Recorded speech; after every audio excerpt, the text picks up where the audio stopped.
Welcome back. You're still tuned in to News and Views on myself, Salaylo Makwidiri. The time is 25 minutes past 8 Central African time. Beautiful morning here in Johannesburg. And Johannesburg is where all the attention will be as we lead up to the local government elections in 2026 November. Former Johannesburg Mayor and ActionSA President Herman Mashaba says he may once again throw his hat into the ring for the city's top job, but only if his party cannot find a suitable candidate. Herman Mashaba, who led Johannesburg between 2016 and 2019, if I'm not mistaken, under the Democratic Alliance, had previously ruled himself out of the race, saying he was too old. Not sure what he's talking about. However, he now says he's willing to return if it serves the party's mission, emphasizing his desire to see a younger, capable leader step forward. We see a resemblance of that, whether you agree or not, in Ekurhuleni, with Xolani being the mayoral candidate coming out there. A lot has been said about that, but I think the focus now will be on the city of Johannesburg, and that's where we want to take the conversation. ActionSA, I think, is contesting around 40 municipalities in next year's LGEs, which is up from just 6 back in 2021. But the question remains, how does the party plan to balance renewal, leadership, and strategy in South Africa's most contested city? And joining us now to give us a bit more insight from ActionSA's point of view is the party's president, Herman Mashaba. Mr. Mashaba, thank you so much for joining us. Welcome to Salam Media. Always a pleasure. Good morning, and always a pleasure getting this opportunity to be on your radio station. Good morning to the listeners. No, the pleasure's all ours.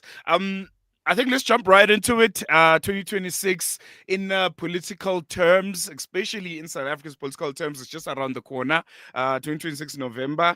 ActionSA has not yet announced their mayoral candidate for the city of Johannesburg.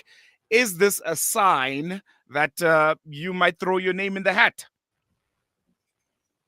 Not necessarily. I think we announced Ekurhuleni because we really find a very appropriate, a very relevant person, and we had to ensure that we announce him as soon as possible, get with immediate effect, so that he can have at least more than a year to actually learn the ropes of coming.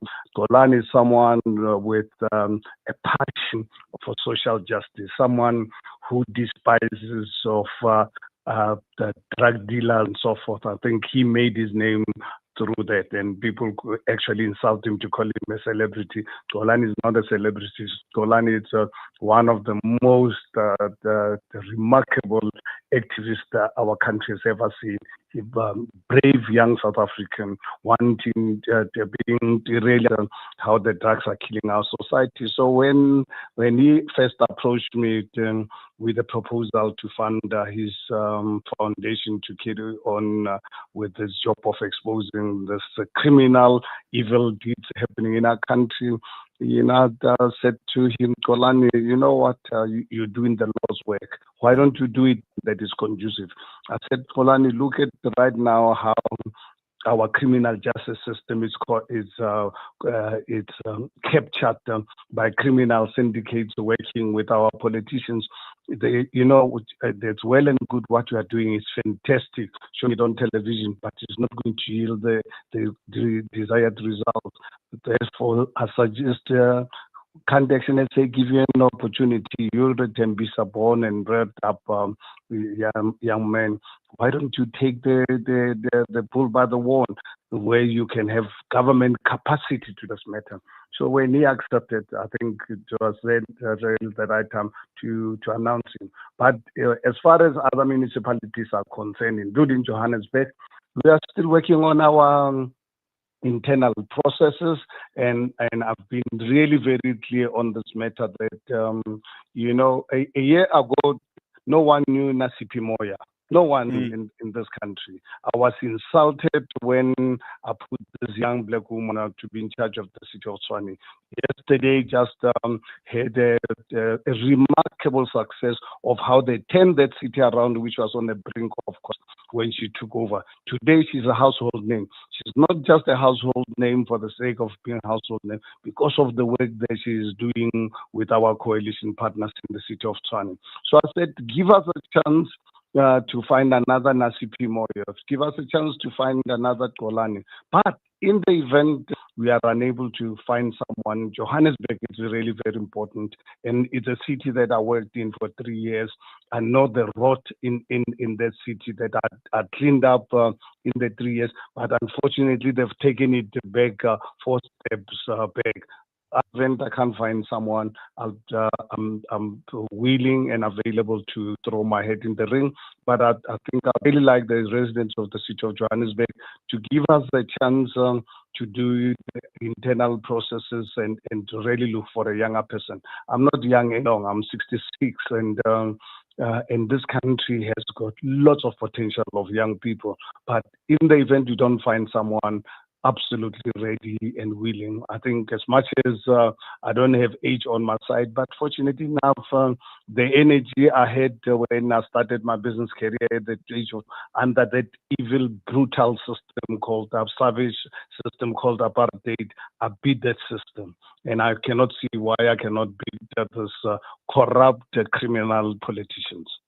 Mm.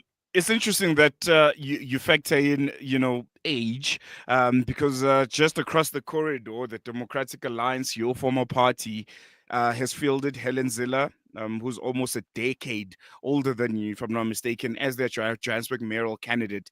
Does that in any way influence how you view the 2026 local government elections and how you view your own, let's say, political longevity? Well, I think, for us as Action SA, for the DA to fill the to fill the Helen Zille, it's actually a great opportunity because this is someone who planned with the ANC, planned my removal. And the reason why she planned my removal because she felt I was taking her residents' money to provide services to poor black communities who don't pay taxes and who don't vote for the DA. So I find it really very strange. And I looked at the track record in Khayelitsha in the Cape Flats. I think for us as Action SA, we're happy to deal with her to expose the kind of person that that is coming to Johannesburg. Someone who still romanticizes apartheid, who believes that the Afrikaners took advantage of their oppression to make something out of themselves. We're forgetting that the Afrikaners were not as oppressed, were not put in chains for centuries, like what happened to us as black people, and the role that she and others actually played in our oppression. So she's most welcome. We, as Action SA, we're excited, but we're not only concerned about the DA. We've got to compete against the ANC, the MK, EFF, and other parties. But one thing that Action SA had to ensure that come the 2026, we want to make sure that no one can govern these three municipalities without Action SA. In fact, our drive right now is for Action SA to take over the leadership of these municipalities by making sure that we get the right numbers, because where we govern, South Africans have actually tasted the service delivery, not what we see in Cape Town. I was removed by Helen Zille and some people in the DA providing services to all. And I'm proud, immensely proud of spearheading the removal of Celia Brink last year for refusing to listen to us. The people of Garangua Mamelodi also needed services. Yesterday, it gave me such pride when I listened to all the MMC speaking about services now going to Garangua, going to Mamelodi, the suburbs, whereas Celia Brink and the DA, their plan is straight to go into the suburbs like they've done in Cape Town. If you look at Cape Town today, tell me, any ordinary black person can they afford to buy the property or live in the city center if you're not white and rich or one of the corrupt, the ANC cadres. They're the only people who can afford to live in Cape Town. Our people are living at the periphery. I don't know when last were you in Khayelitsha. Let you go and see what is happening.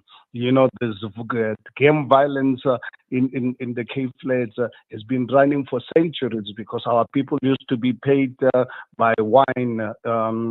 They disrupted our families and our people for many years. Mm, mm, mm.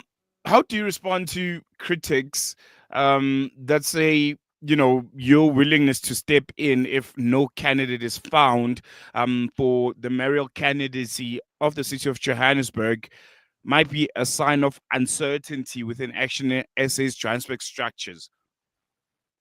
My life is not run by critics. I wasn't made by critics. I'm a product of my parents. I'm a product of my society. And I was born and brought up to take personal responsibility for my life. No so-called expert or critic can ever stop Herman Mashaba from achieving what he wants to achieve. But we can't run away from the fact that we are 12, 13 months before the next local government elections, and you guys still don't know who's going to be the front runner. People are already parading faces, familiarizing the electorate with the candidates that are going to be on the ballot, and Action SA seems to still looking around, searching. You guys have always known that 2026 is going to come. You seem unprepared. That might be the sentiment. I think I listened to the media and I've heard so many interviews. I think people think that our standard is the DA and Helen Zille. You love Helen Zille so much and think that we must follow what Helen Zille is doing. She's the last person in the world that Herman Mashaba will want to emulate. So Action SA will make sure that the residents of the city of Johannesburg know way in advance who their mayor or candidate is going to be. So we start following for the sake of following because Helen Zille and DA decided Helen Zille must come to Johannesburg. So I can assure the residents of Johannesburg they will know at least a year or so before they know who their mayoral candidate is. Just to give an example, remember when I became the mayor for the 2016, I was announced in January of 2016, and the elections were in August, so 8 months. So have we forgotten that as the media? So what I'm trying to say is that DA is not a standard, particularly for me as Herman Mashaba and Action SA. We will announce as and when it suits us, because obviously Helen is a darling of the media. Fortunate enough, it's someone that I know that she has no place for black residents. That is someone who believes apartheid was the best thing ever happened to a black man. Someone, when she sees me, she sees a boy. She doesn't see a man. I'm a 66-year man. When she sees me, she sees a boy. She is under impression for her coming to Joburg. She's doing us as black people a favor. We don't need the DA or Helen Zille's favor. Lastly, before I let you go, Herman, Action SA plans to contest around 42 municipalities in the upcoming local government elections. Sorry? Maximum. Maximum 42. So it could be more. 42. It could be more. I doubt. No, I doubt. Okay. I think to be on the safe side, obviously having the data of our parties, the structures and strengths. I cannot see Action will be contesting between 30 and 42. In fact, the other day they added 2, but still those 2 cannot really see how they can make the cut before the time. But let's say Action SA will contest the minimum, to be on the safe side, minimum of 30 council the municipalities, not less, and it won't be more than 44. But still, which is let me tell you the reason for that. so that your listeners understand why we're not going to contest. I think we are only a 5-year-old political party, and Hmm. putting up structures is not a child's play. It's like building a brand. It takes years, and I think the mistake we made last year was to overstretch ourselves. You end up actually uh, appointing wrong people for wrong reasons, because people in this country, because of the economic climate, they're just going to politics for the wrong reasons. So I think we'd rather take our time through the municipalities, contest the 30 or so municipalities, run them well, so that we build up for 2029 and beyond. And also preferably using young people. In the event of Johannesburg me taking over, honestly, I think it can only really be fair that have one term. But what I do then make sure that I groom someone working very closely with me, so that when we go to the next election, someone else younger must actually take over. Has that process began, and how far along is it? I said, please give us time. I think we don't operate on the basis of people putting pressure on us. One thing that we can assure the residents is that they will know who their mayoral candidate is, so they will know on time. All right, there we go. Herman Mashaba, thank you so much for giving us your time. Wishing you all the best. Really appreciate it. Thank you so much. There you go. That was Herman Mashaba, leader of ActionSA. Yes, give us a bit more insight on the party, how they're preparing for the 2026 local government elections, especially for the city of Johannesburg, which I think is going to be a major, major bone of contestation. The Democratic Alliance, I think a party that they've been at loggerheads with for the longest of time, obviously because of the shared history between the two parties. Herman Mashaba, previously with the Democratic Alliance, he was mayor of Johannesburg under the banner of the DA, now with ActionSA. And yeah, it'll be interesting if come November 2026, in the local government elections, we might see a Helen Zille versus Herman Mashaba kind of battle. Interesting times ahead. Tune to Salam Media, and we'll continue giving you the latest and the slow build up to the local government elections as it is slowly approaching. Actually, I'm still asking for more time as residents of Johannesburg from you to still scour, to look, to search, to find the right candidate that they're going to be putting up as someone to contest the city of Johannesburg municipality. And if that process fails, Herman Mashaba looks like he's going to be throwing his name in the hat. And yeah, it'll be interesting. Interesting times. Going to take a quick break. When we come back, News and Views continues.